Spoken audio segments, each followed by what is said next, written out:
సంస్కృతి సంపద YouTube channel తరపున అందరికీ స్వాగతం. ఉపనిషత్ విజ్ఞానం అనే శీర్షికలో అమృత బిందు ఉపనిషత్తు గురించి ధారావాహిక ప్రసంగం చేస్తున్నారు శ్రీ లోకనాథం గారు. వారి ధారావాహిక ప్రసంగంలో ఈరోజు 30వ ప్రసంగం చేస్తున్నారు. శ్రీ లోకనాథం గారికి స్వాగతం. ధన్యవాదాలు.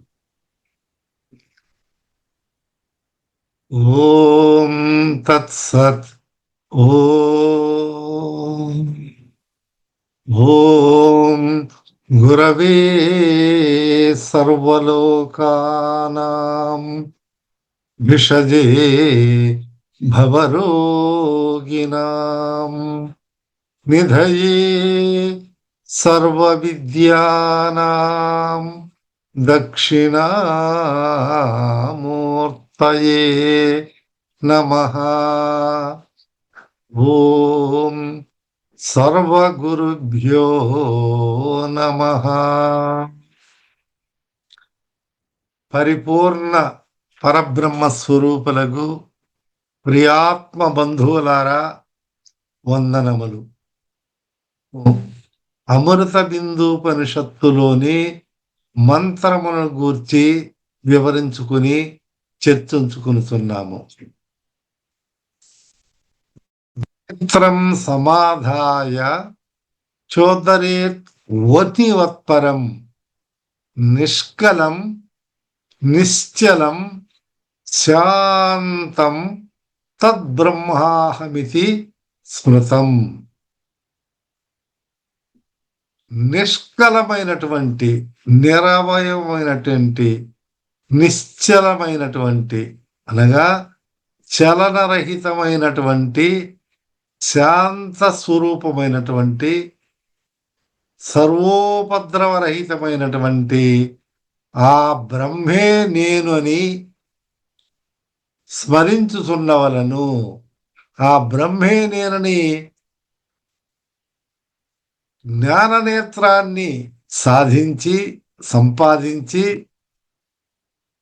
ఆ విధంగా ఆ బ్రహ్మే నేను, అహం బ్రహ్మాస్మి అని భావనలో సాధకుడు ఉండాలని ముందు మంత్రములో మనం తెలుసుకున్నాం. అంతేకాకుండా ఈ జ్ఞానము, జ్ఞాన నేత్రం వల్ల వన్హివత్పరం అగ్నివలే ఈ సంపాదించబడినటువంటి జ్ఞానం వల్ల అగ్నివలే పూర్వ సంచిత కర్మలను, ప్రారబ్ధ కర్మలను, ఆగామి కర్మలను సమూలంగా నాశనము చేస్తుంది. యథైతాంసి భస్మసాత్ కురుతే తదా. ఈ అగ్ని ఏ విధంగా అన్ని పచ్చికట్టలను, అన్ని రకాలైనటువంటి కట్టెలను ఏ విధంగా దహించవేయబడుతుందో ఆ విధానములో ఈ జ్ఞానాగ్ని అనేది సర్వకర్మ ఫలాలనంతా కూడా సమూలంగా దహించవేస్తుంది అని మనము ఈ మంత్రములో ఇదివరకు తెలుసుకున్నాము. అంతేకాకుండా ఈ నహి జ్ఞానేన సదృశం పవిత్ర మీద ముఖ్యతే అంటే ఇటువంటి జ్ఞానానికి సాటి అయినటువంటి పవిత్రమైన వస్తువు గాని, విషయము గాని మరి ఒకటి లేదు అని మనము ముందు మంత్రములో శృతి బోధించినది. అటువంటి సాధకులు సంపాదించాలి. తదేక నిష్ఠతో చేసినప్పుడు అటువంటి జ్ఞానము లభిస్తుంది అని మనము శృతి మాత బోధించినది. తదుపరి సర్వభూతాదివాసంచ యద్భూతేషు వసత్యపి సర్వానుగ్రహకత్వేన తదస్మ్యహం వాసుదేవ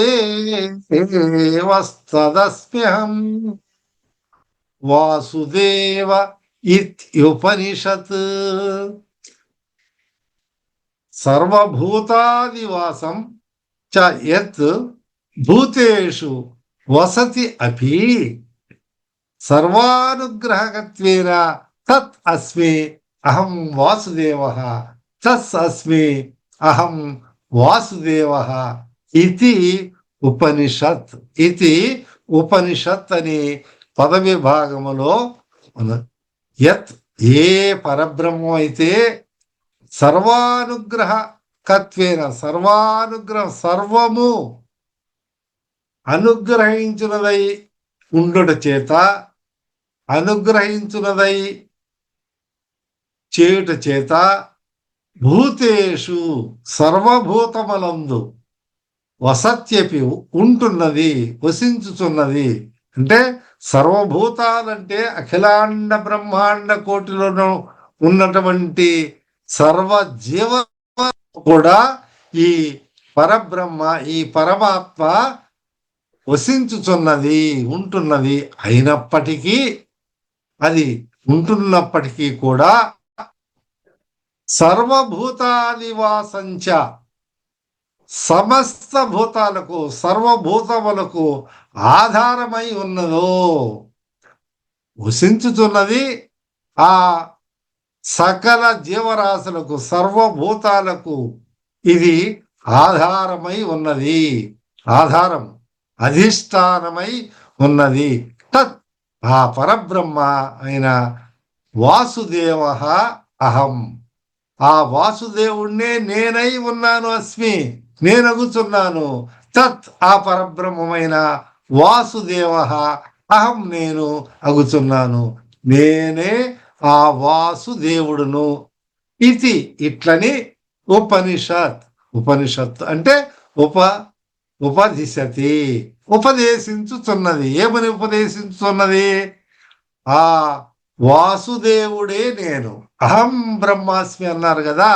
ఇప్పుడు అహం వాసుదేవుడే వాసుదేవ నేనే ఆ వాసుదేవుడు అని సాధకుడుకి బోధిస్తున్నది అమృత బిందుపనిషత్తు. అనగా ఈ పరబ్రహ్మ ఏ పరబ్రహ్మ అయితే ఉందో సమస్త చరాచర బ్రహ్మాండమంతా అనుగ్రహించి అఖిలాండ కోటి బ్రహ్మాండములో ఉన్నటువంటి చరాచర స్థావర జంగమాది జీవులంతా కూడా అనుగ్రహించినది. అందుచేత ఆ పరమాత్మ ఆ పరబ్రహ్మ పంచభూతముల యందు వాని కార్యములైనటువంటి సమస్త స్థావర జంగముల యందును నివసించుతున్నది ఉంటున్నది. హృదయగతంగా ఉంటుందని మనం ఇదివరకు మంత్రంలో ఉన్నాం. సర్వభూతస్థమాత్మానమని చెప్పబడింది. అంటే సర్వభూతములలో ఆత్మస్వరూపమై ఉంటున్నది. అయినప్పటికీ ఆ భూత అన్నింటికి ఆశ్రమమై అంటే ఆశ్రమమై అధిష్టానమై ఉన్నది తానే ఉన్నది. అంటే ఈ పరబ్రహ్మ సర్వభూతాలయందు ఉన్నది. ఉన్నప్పటికీ కూడా అన్నిటికీ ఆశ్రమమై ఉన్నది. అంటే అధిష్టానమై ఉన్నది. తానే వసించుతున్నది. తానే దానికి అన్ని భూతాలకు కూడా అధిష్టానమై ఉన్నది. అంటే మరియు ఆ పరబ్రహ్మమైన వాసుదేవుడే నేనై ఉన్నాను. అహం వాసుదేవ ఇది నేనే ఆ వాసుదేవుణ్ణి నేనే ఆ వాసుదేవుణ్ణి అయి ఉన్నాను అని 2 సార్లు చెప్పింది ఉపనిషత్తు.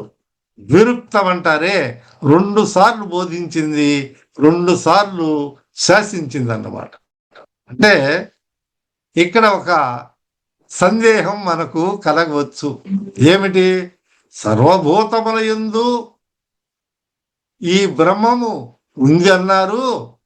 మరి ఆశ్రయం ఎట్లయినది? దానిలో ఉంది కానీ వాటికి కూడా ఇది ఆశ్రయము ఎట్లయినది, ఎట్లా అనే ఒక సందేహము రావచ్చు. ఇప్పుడు మనము ఇది వరకు ఘటము చెప్పుకున్నాము, ఈ మఠము ఇవన్నీ చెప్పుకుంటున్నాము, ఇప్పుడు పాత్రలు ఇవన్నీ. ఈ ఘటముల లోపల ఉండే ధాన్యాధికానికి, ధాన్యం అంటాం కదా మనం, గింజలు, అవి ఘటములో పోస్తాము. ఆ ఘటములో ఉన్నటువంటి ఈ గింజలు ఆ ఘటానికి ఆశ్రమం అవుతాయా, అధిష్టానం అవుతాయా? లేదు. ఎందువల్ల? ఇవి ఆ ఘటములో ఉన్నవి ఎంతవరకే. ఇట్లా ఉంది కదా, ఇవి కాజాలవు కదా అని ఈ పరబ్రహ్మ విషయంలో మీరు సందేహించవలదు. సందేహం వలదు. ఎందువలన అంటే చెప్తున్నారు, ఈ ధాన్యాధికము, ఇటువంటి గింజలు ఇవన్నీ కూడా ఆ వ్యాపకము, అవి సర్వవ్యాపకమైనటువంటిది కాదు. అందువల్ల ఆ దృష్టాంతం ఇక్కడ కుదరదు. అదే ఆకాశం తీసుకోండి. ఘటంలో ఆకాశం ఉందన్నాం కదా, నియమానే ఘటి, ఇది వరకు మనం చెప్పుకున్నాము. ఘటం పోతుంటే ఆకాశం మాత్రము తీసుకుని పోదు, ఆకాశం ఉంటుంది. ఆ విధానంగా ఈ ఆకాశం అయితే అది ఘటమునకు లోపల, బయట, పైన, కింద అన్ని వైపులా ఉంది. ఆకాశము, దీన్ని ఏమనుకున్నాము? మహాకాశము. ఈ మహాకాశములో ఈ ఘటములో ఉన్నటువంటి ఆకాశాన్ని ఘటాకాశం అన్నాము. మఠములో ఉంటే, ఒక ఇంటిలో ఉంటే దాన్ని మఠాకాశం అన్నాము. అట్లా ఆ విధానంగా ఇది సర్వత్రా ఉన్నది కాబట్టి, అట్టే ఈ పరమాత్మ సర్వభూతముల యందు కూడా ఉండుట చేత, సర్వవ్యాపకమై ఉండుట చేత, ఈ పరమాత్మ అనంతమైనదని మనం చెప్పుకున్నాం కదా. అన్ని చోట్ల ఇందు గలడందు లేడని సందేహము వలదు చక్రి. ఇక్కడ అక్కడ అనే సందేహం లేకుండా అన్ని చోట్ల నిండి నిబిడీకృతమై ఉన్నది ఈ పరమాత్మ. కాబట్టి ఇది సర్వానికి ఆశ్రమమై ఉన్నది. ఈ పరమాత్మ, ఈ పరబ్రహ్మ ఆశ్రయుడు అన్నది అంటే అధిష్టానమై ఉన్నది. ఆశ్రయం ఇచ్చిన వాళ్ళే అధిష్టానం అన్నమాట. అందుకని భగవద్గీతలో కూడా మరి దశమాధ్యాయంలో ఆఖరి శ్లోకంలో 42లో చెప్పి, ఇష్టాభ్యాహమిదం కృత్స్నం ఏకాంశేన స్థితో జగత్ అని శ్రీకృష్ణ పరమాత్మ మనకు సెలవిచ్చున్నాడు భగవద్గీతలో. ఏమని? ఈ సమస్తమైనటువంటి జగత్తుకు ఒకే ఒక అంశము చేత, నా యొక్క ఒకే ఒక అంశము చేత ధరించి లేదా వ్యాపించి ఉన్నానని భగవంతుడు వచించి ఉన్నాడు. భగవాను శ్రీకృష్ణ పరమాత్మ అర్జునికి బోధ చేస్తూ మనందరికి కూడా తెలియజేసినాడు. అంటే ఆ పరమాత్మ అనంతమైనటువంటి స్వరూపమని మనం తెలుసుకున్నాము, చెప్పబడింది. కనుకనే సర్వదేశములందు, సర్వకాలములందు సర్వము తానై ఉన్నాడు. కాబట్టి అధిష్టానమై అక్కడ సర్వభూతాలలో వసించి ఉన్నప్పటికీ కూడా ఈయనే అధిష్టానం, పరబ్రహ్మే అధిష్టానము. ఆశ్రయము ఇచ్చినది ఎవరంటే కూడా ఈ ఈ పర అధిష్టానమై ఉన్నాడు. అక్కడ ఉంటున్నాడు, అధిష్టానమై ఉన్నాడు, ఆశ్రమమై ఉన్నాడు. కాబట్టి పరబ్రహ్మ అన్ని చోట్ల ఉన్నారు, తానే ఉన్నాడు. కాబట్టి ఈ పరమాత్మ యందు అన్నిటికీ అధిష్టానముగా ఉన్నాడు. కాబట్టి కల్పిత పదార్థములకు ఆశ్రయమైనది అధిష్టానము అని చెప్పబడుతుంది. అంటే ఇప్పుడు రజ్జువు, సర్పము మనము ఇది వరకు చర్చించుకున్నాము. ఈ రజ్జువునందు సర్పము కల్పితమైనది, వాస్తవం అక్కడ లేదు. ఈ సర్పము కల్పితమైంది, అది నిజంగా ఉన్నదా? లేదు కదా. మనకు సర్పము మాదిరి కనిపిస్తూ ఉన్నది చీకటి వల్ల, అజ్ఞానం వల్ల. కానీ దీనికి అధిష్టానం ఏదంటే అరజ్జువు. అట్లనే ఈ మృత్కల్పితము ఘటాదులు, ఇందాక ఘటం అని చెప్పుకున్నాం కదా. ఈ ఘటము మృత్తికి కంటే, అంటే మట్టి కంటే వేరు కాదు. ఘటం ఉంది, ఆ ఘటం పగిలిపోతే ఏమైతుంది? అది మట్టే అయిపోతుంది. పగిలిపోయిన తర్వాత అది మట్టి అవుతుంది. కాబట్టి ఈ మట్టికి అంటే ఈ ఘటము వేరు కాదు. మృత్తిక యందు ఘటాదుల వలె సర్వభూత భౌతికములందు పరమాత్మ ఉన్నప్పటికీ ఆ సర్వ ఆ సర్వం కూడా పరమాత్మ యందు ఉన్నది. అర్థమైందండి? బాగా ఆలోచించండి. ఈ ఘటం ఉంది, ఘటం పగిలిపోయింది, దేంట్లో కలిసిపోతుంది? అది మట్టిలో కలిసిపోయింది. కావుననే ఘటాదులు యందు మృత్తిక యందు ఘటములు. అంటే సర్వభూత భౌతికములందు కూడా పరమాత్మ ఉన్నప్పటికీ సర్వమును పరమాత్మ ఉన్నది. అనగా ఈ పరమాత్మ సర్వా అధిష్టానమై ఉన్నది అని గ్రహించాలి. అందుకనే భగవద్గీతలో కూడా 6వ అధ్యాయంలో చెప్పినారు, సర్వభూత స్థమాత్మానం సర్వభూతాని చ ఆత్మని ఈక్షతే యోగయుక్తాత్మ సర్వత్ర సమదర్శన. సర్వత్రా కూడా సమదర్శనము చేయమన్నాడు. సర్వభూతస్థాలు ఈ సమాహితాంతఃకరణము కలిగిన వాడై అంతటను ఈ ప్రత్యేగాత్మయగు పరమాత్మ అభిన్నంగా పరమాత్మను సందర్శిస్తారు ఈ సమదర్శనైనటువంటి యోగులు. ఎట్లా? ఈ మనం ఇది వరకు మనం చెప్పుకున్నప్పుడు ఇప్పుడు చెప్పుకున్నట్లు ఈ పరబ్రహ్మ ఈ పరమాత్మ సర్వభూతాల యందు అంటే బ్రహ్మాది స్థావరాంతములగు చరాచర సర్వభూతాల యందు సకల జీవరాశుల యందు చరించినటువంటి స్థావరముల యందు చలించే జంగమాదుల యందు అంటే మనుషులు, పక్షులు, జంతువులు వీటి యందు కూడా అందు ఉన్నది. కాబట్టి ఈ సాధకుడు ఏం చేస్తున్నాడు? సమదర్శకుడు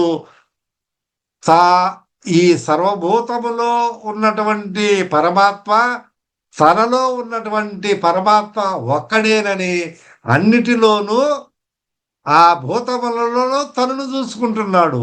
ఆ సర్వ జీవరాశులలోనూ తన స్వరూపాన్ని చూస్తున్నాడు. అంటే తనలో ఉన్నది ఆ పరమాత్మే కాబట్టి వాటిలో ఉన్నది కూడా ఆ పరమాత్మే కాబట్టి ఆ భూతాలన్నిటిలో సర్వభూతాల్లో కూడా తనను చూసుకుంటున్నాడు. తన యందు ఆ సర్వభూతాలు ఈ స్థావర జంగమాత్మకమైనటువంటి సర్వభూతాలు కూడా తన యందు ఉన్నవి అని భావిస్తున్నాడు. ఈక్షతే అట్లా చూస్తున్నాడు. భావనే కాదు, ఈయన దర్శిస్తున్నాడు.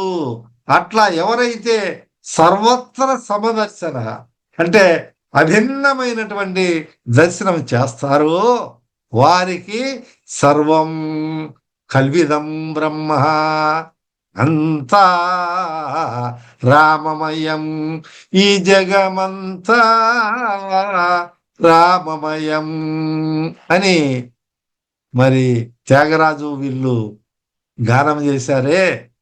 అంటే వారికి ఈ జ్ఞానమయం కృత్వ దృష్టిం జ్ఞానమయం కృత్వ ఈ జ్ఞాన దృష్టితో ముందు మంత్రములో జ్ఞాన నేత్రం సమాధాయ అని చెప్పారు కదా ముందు మంత్రంలో. ఇది తరువాత మంత్రం. ఇది అంటే ఇది ఈ యొక్క ఉపనిషత్తుకు అంత్యమును సూచిస్తున్నది.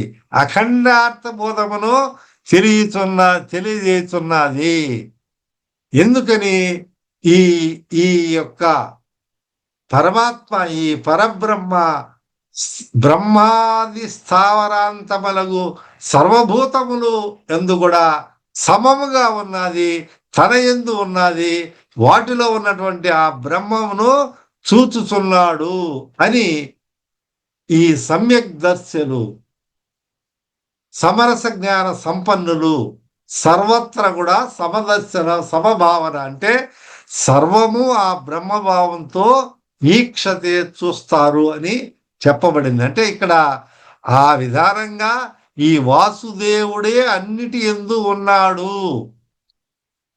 అని భగవద్గీత గురువులు, సద్గురువులు ఉపదేశిస్తున్నారు. కాబట్టి వారి వాక్యాల ఎడల శ్రద్ధ, భక్తి, తత్పరత ఎన్ని కలిగి మెలిగినట్లయితే ఈ విషయము విదితం కాగలదు. ఇప్పుడు మనకు ఎట్లా కనిపిస్తుంది? అవి జంతువులు, ఇది కుక్క, ఇది నక్క, వీళ్ళు మనుషులు, వీళ్ళు దేవతలు, వీళ్ళు రాళ్ళు, చెట్లు అని కనిపిస్తున్నాయి.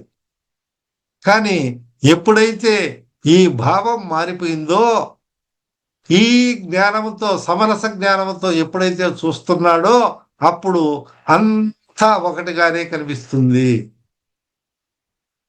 ప్రహ్లాదునికి ఏ విధంగా ఇందుగలడందు లేడని సందేహము వలదు చక్రి సర్వోపగతుండు, అన్నిట్లో ఉన్నాడు, సర్వోపగతుండు, ఎందెందు చూచిన అందందే కలడు దానవాగ్రని వింటే అని తండ్రికి కూడా ఆయన బోధ చేసినాడే, తెలిపినాడే.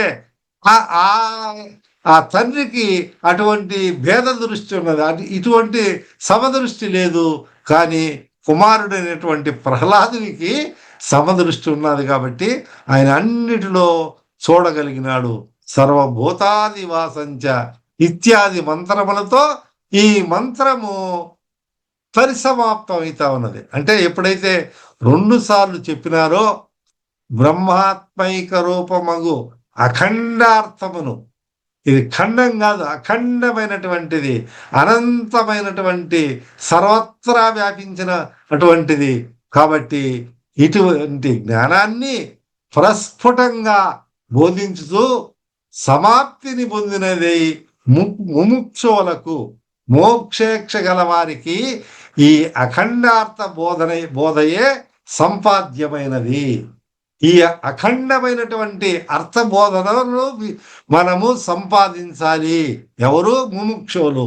మోక్షేక్ష కల, మోక్షమును ఎవరైతే కోరుతున్నారో వీళ్ళంతా కూడా సమదర్శనులుగా అఖండార్థమని ఈ బోధను వీళ్ళు సంపాదించుకోవాలి. కాబట్టి ఇది సిద్ధాంతభూతమైనది. ఆఖరికి తేలింది ఇది అఖండార్థ బోధం వలనే కైవల్యము కరతలామలకమగును. ఈ మోక్షము అతనికి ఉసిరిగా పండు వలె, ఆమలకము వలె లభిస్తుంది అని చెప్పినారు. ఎప్పుడు? ఈ అఖండమైనటువంటి భావాన్ని ఎప్పుడైతే భావదృష్టియే, భావశుద్ధియే జ్ఞానసిద్ధి అని మనం చెప్పుకున్నామే, ఆ విధంగా ఈ భావము ఎప్పుడైతే సర్వత్రా సమదృష్టితో చూస్తాడో అప్పుడు అతనికి ఈ అఖండార్థము ఆ వాసుదేవుడే నేననే భావన చేస్తుంది.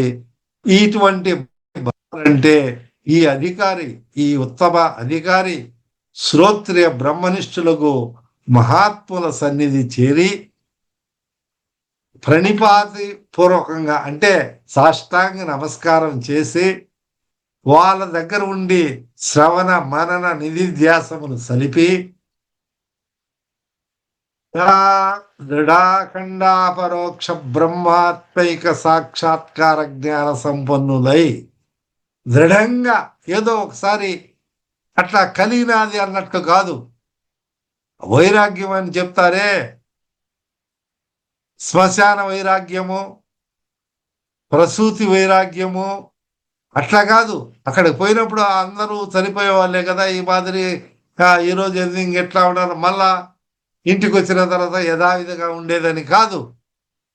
దృఢమైనటువంటి దృఢాపరోక్షం, దృఢంగా సర్వకాల సర్వావస్థలందు దృఢంగా, దృఢమైనటువంటి చిత్తముతో, దృఢమైనటువంటి భావంతో, చలనం లేకుండా, చలించకుండా స్థైర్యంగా ఎవరైతే ఉంటారో వాళ్ళు సమస్త సంసార బంధ విముక్తులై, ఈ సంసార జనన మరణ చక్రము నుండి విముక్తులై, జీవన్ముక్తులై పరమానందమును పొందుదురుగా. కానీ మనకు ఇటువంటి జ్ఞానాన్ని సంపాదించుడని ఈ పరమానందాన్ని విరాజులు గాని మనకు ఈ ఉపనిషత్తు ఉపదేశిస్తున్నది.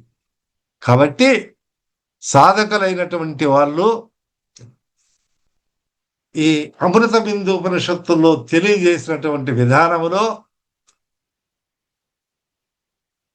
ఆచరిస్తూ జ్ఞాననేత్రాన్ని పొంది ఈ సంసార బంధము నుండి విముక్తులై అఖండాకారముగా వాసుదేవుడే నేను, నేనే ఆ వాసుదేవుడు, అహం బ్రహ్మాస్మి, సర్వం కల్విదం బ్రహ్మ అని మనము చెప్పుకున్నట్లు ఆ విధానములో చేయాలి అని మన యందు ఉపనిషత్ మాత అమృత బిందూపనిషత్తు కరుణ చూపి ఎన్నో ఉదాహరణలతో చాలా చాలా ఉదాహరణలు ఇస్తూ ఈ అగ్ని మాదిరి ఈ జ్ఞానాన్ని సంపాదిస్తే అంత పవిత్రమైనటువంటి ఈ జ్ఞానం కాబట్టి సమస్త భవ బంధాల నుంచి విముక్తుడై అందరూ తరించుదురుగాక అని ఉపనిషత్తు బోధిస్తున్నది. ఉత్తర శాంతి పాఠం ఒకసారి చెప్పు. ఓం సహనాభవతు సహనౌ భునక్తు సహ వీర్యం కరవావహై తేజస్వినావధీతమస్తు మా విద్విషావహై. ఓం శాంతి శాంతి శాంతి.